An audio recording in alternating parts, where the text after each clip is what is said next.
Assalamualaikum. This is one of my afternoon routine. அன்னைக்கு first white rice வச்சுட்டு இசாருக்கு சுடு தண்ணியுமே வச்சுட்டு கருவாடு தான் க்ளீன் பண்ணிகிட்ருக்கேன். கருவாடை க்ளீன் பண்ணிவிட்டு தண்ணி ஊற்றி வச்சிட்டிங்கன்னா கழுவும் போது ரொம்பவே ஈஸியாக இருக்கும்.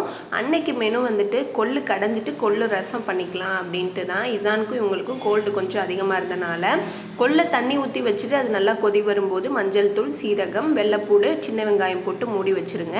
அது ரெடியானதுக்கப்புறம் அந்த தண்ணியில் ரசம் வச்சுட்டு கொள்ளை கடைஞ்சிக்கலாம். ஸோ அதுக்கப்புறம் பார்த்திங்கன்னா கருவாடில் மிளகாய்த்தூள், மஞ்சத்தூள் போட்டு மிக்ஸ் பண்ணி வச்சுட்டு புளியுமே ரசத்துக்கு கொஞ்சமாக ஊற வச்சுட்டு ரசத்துக்கு தேவையான மிளகு, சீரகம் எல்லாம் போட்டு அரைச்சிட்டு ரசத்தையுமே வைக்க ஆரம்பிச்சிட்டேன். ரசம் ஒரு சைடு வச்சுட்டு இன்னொரு பக்கம் பார்த்திங்கன்னா நம்ம கருவாடை ரெடி பண்ணி வச்சுருந்தோம் இல்லையா, அதையுமே ஃப்ரை பண்ண ஆரம்பிச்சிட்டேன். இவங்க வந்து கருவாடு சாப்பிட மாட்டாங்க. ஸோ இவங்களுக்கு நிறைய ஆனியன் போட்டு எக் ஆம்லேட் மாதிரி ரெடி பண்ணிவிட்டு லாஸ்ட்டாக கொள்ளையுமே தாளித்து கொட்டியாச்சு. அன்னைக்கு எனக்கு பெருசாக பசி இல்லை. ஸோ நான் இளநீ குடித்தேன், லேட்டாக சாப்பிட்டுக்கலான்னு இவங்களுக்கு மட்டும் சாப்பாடு எடுத்து வச்சுட்டேன்.